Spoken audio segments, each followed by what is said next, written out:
Hello everyone, welcome to another video. Today we have another unboxing, this time from Schwerter Orchideen, one of our favorite stores to order from.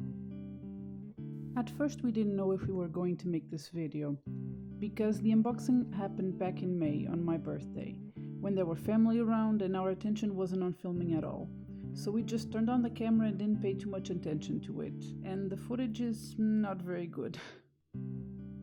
We tried our best to put a decent video together from the footage we had, because we know we really like unboxing videos, so we imagine you still enjoy hearing about our new plants. This order wasn't a complete surprise. I kinda guessed that he was ordering from Schwerter for my birthday, so I asked if he could add some plants I wanted to order myself as well. I helped her parents to pick a couple of special plants I knew she wanted as a surprise, and order a bunch of other surprises as a gift from me. So let's get into this box and see what I got. The first plant is one that I got for myself, and it's a Haraella retrocalla. We've had this plant years ago, but unfortunately it didn't survive one particularly hot summer vacation we took. We're really happy to have a replacement because we love this orchid. A lot of the plants I asked for are plants that Schwerter has for a really good price, and that work well for a terrarium since we're planning to build one at some point. But for now, all these plants are getting potted. The orchid arrived bare-rooted and in really good condition. Looking at the size of the plant compared to your hands, it's still baffling to me that this is a fully grown adult plant. And this is the Ceratostylis rubra. I really like this plant's growth pattern, it reminds me of hair plants. And I knew she liked it as well from seeing it in other videos. And from what I can understand, this one is pretty easy to care for.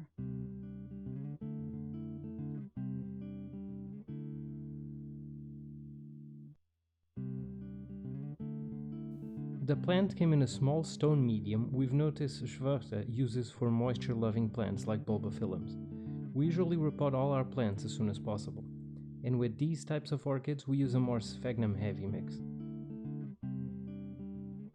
The plant wasn't too stable in the pot, but we can fix this when we repot it.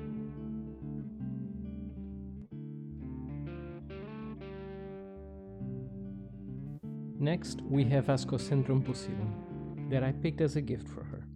I was browsing through the website and I really liked the color of the flowers and their size compared to the plants, and I knew she wanted more small vanda types. Yes, and this one is beautiful and tiny for a vanda. As you can see, it has plenty of roots and it came with 3 fans and a mount. The plant came in these plastic mounts with holes that are starting to become very common. And we're happy it is, because it seems much easier to unmount than a cork or a terracotta mount. This is Capanemia superflua, another miniature I picked. If you look up pictures of this orchid, you can see how beautiful the sprays of minuscule flowers can be. Which is ironic, since I read somewhere it was initially called superflua because of how uninteresting the plant was. This is another plant that surprised us with how tiny it is in real life. It came unpotted and with a lot of roots.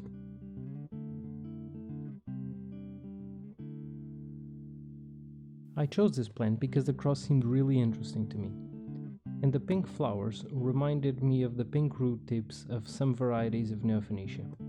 Yeah, I was really happy to have this hybrid.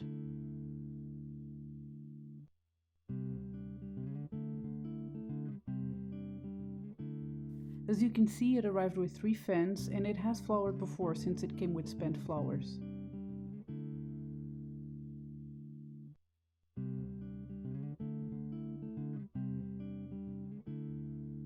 And we got plenty of roots as well. Phalaenopsis equestris coerulea was chosen as a gift by my parents, who were visiting with us at the time. I had one in equestris for a long time, but didn't love the pink ones, and the coerulea variety is always more expensive than what I can bring myself to purchase. So I was so happy that this was one of the plants they picked.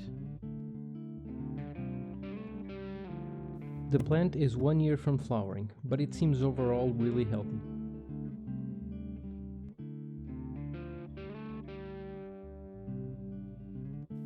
This is another plant that I picked for myself, because I've been wanting a Paphiopedilum delenatii for the longest time, but around here they're always more expensive, and for some reason we only find the alba variety. I knew Schwerter carried it and it was a good price, so I asked for it to be added to the order.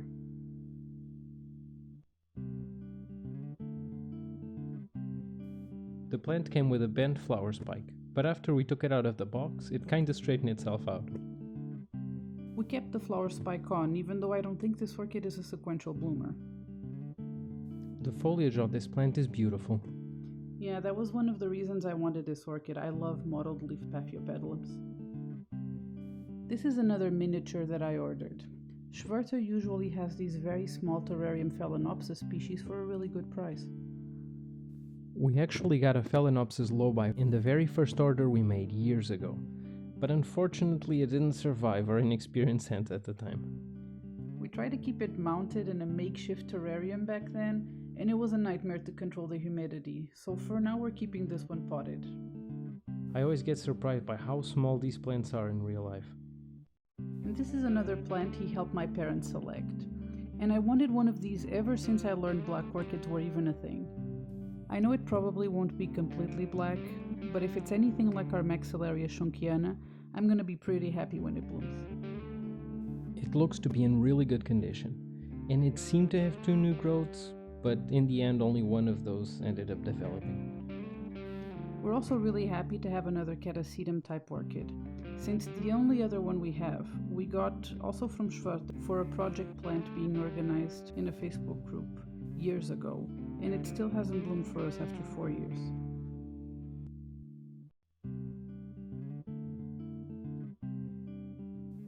This Phalaenopsis hybrid, with a very complicated name I won't dare to pronounce, I picked as a gift because I kinda like the idea of not knowing what a cross is going to look like. Plus, looking at the parents, you know the flowers are going to be beautiful. I also wanted to choose something, at least one orchid, that she hadn't heard of. And you were right, I had no idea this plant even existed, and I'm really excited to see what our particular individual looks like. This Phalaenopsis looks pretty great. It had a bit of a dark spot there in the stem, but nothing has come of it. It also came with a pretty good root system.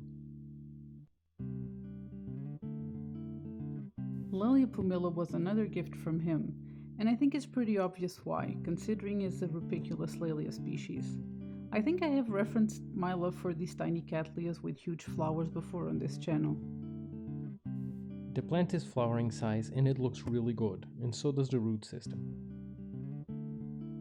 One of the tiny old pseudobulbs came a bit yellow, but we got rid of it when repotting, so there's no problem there.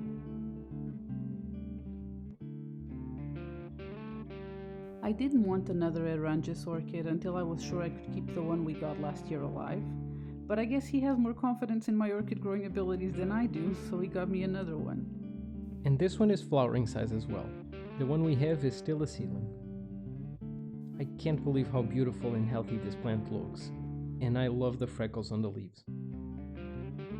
And this was our first time removing a plant from a ceramic mount, so we were hoping it wouldn't be too difficult. You'll see how it goes when we make an update video for this order.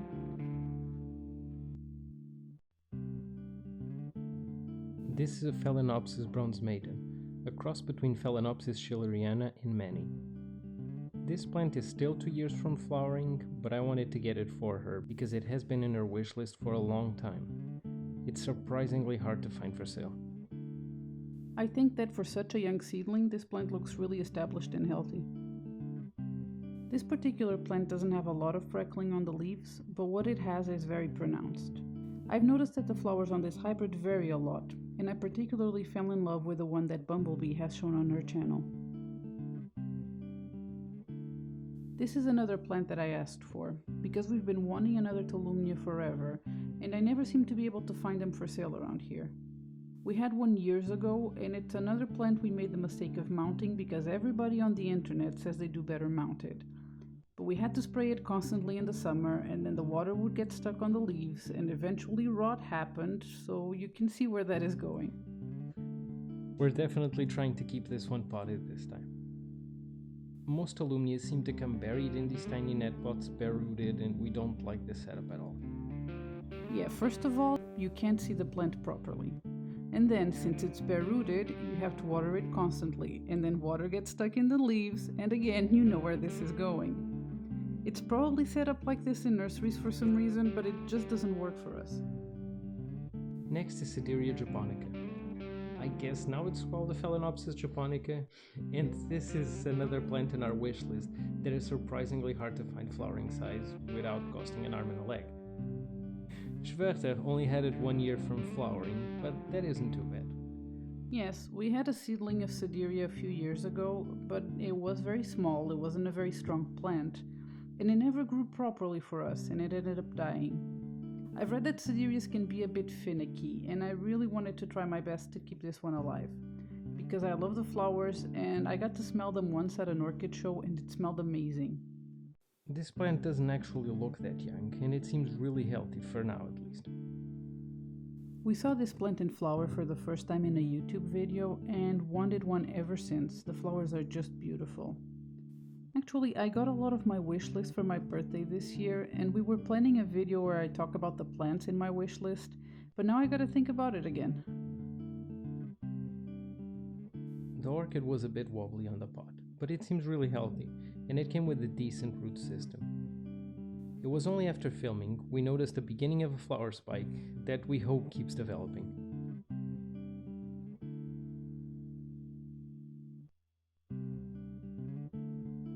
We lost our Ceratostylis one, and I wanted to give her one to try again.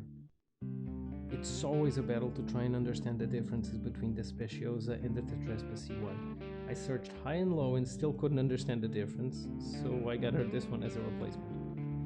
From all the pictures online, it seems to have the same red petal, white petal pattern, and that's the whole reason I wanted a Ceratostylis one, so to me they're the same.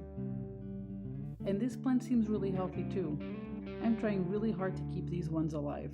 I'm being very careful watering so no water touches the stem, I'm keeping them moist but never too wet, and let's see how it goes. And the reason I say these ones, it's because the next plant that he helped my parents pick is another Speciosa. I knew she really loved the blue-gray variety, so this was a great opportunity to have one. Plus, we're playing the odds game here. 2 plants, double the chances. I've heard a lot of people say they don't like this variety because the color is kind of faded and kind of bruise-like, but for me, this is exactly the type of colors I like. The orchid is big, much bigger than the Speciosa, and it came with 3 flower spikes, one of them developing. We are a bit worried because every time a Phalaenopsis from this family comes to us with a lot of leaves and several flower spikes, it never ends well. It was the Phalaenopsis, the trespass, all of them, so it's kind of a curse going on.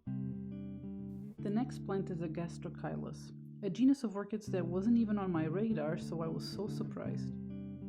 I wanted it to be a complete surprise, and I knew you would love the tiny flowers. I researched it to make sure we could grow it, and it seemed fine. I really loved it, and I can't wait for it to bloom. It came with the beginning of a flower spike, but it doesn't seem to be developing so far.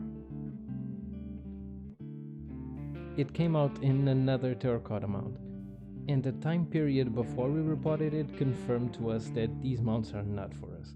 Even with soaking, they will dry out so fast.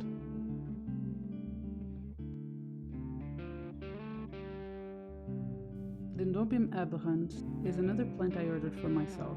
I guess I got birthday presents that day from my parents, my partner, and myself. I find this plant absolutely adorable. The flowers are really cute, and it's our first Latoria type Dendrobium, so that's going to be a fun experience. I think it's an orchid grower cliche, but I'm at that phase where space is becoming, something to consider, so I'm really into miniatures right now. The plant seems fine, the pseudobulbs are plump, and one of them had what could be the beginning of a flower spike. But it could also just be wishful thinking on our part. And finally, we have Phalaenopsis gigantea, and this is the second one he surprises me with for a birthday. A few years ago he got me one, back when giganteas were hard to find and way more expensive. Not that they're cheap now. And unfortunately it arrived with stem rot. I ended up being refunded for the plant, but we still tried to save it anyway, and it took months slowly dying. After that experience, she didn't want to get a new one. But now it's been a while, and we have a gigantea hybrid that's doing really well, so I wanted to surprise her again. Also, I wanted to give her a really big and practical orchid again, and they didn't have the bulbophyllum Phalaenopsis. Can you imagine having a bulbophyllus Phalaenopsis in our living room? The plant seems to be healthy with a good root system.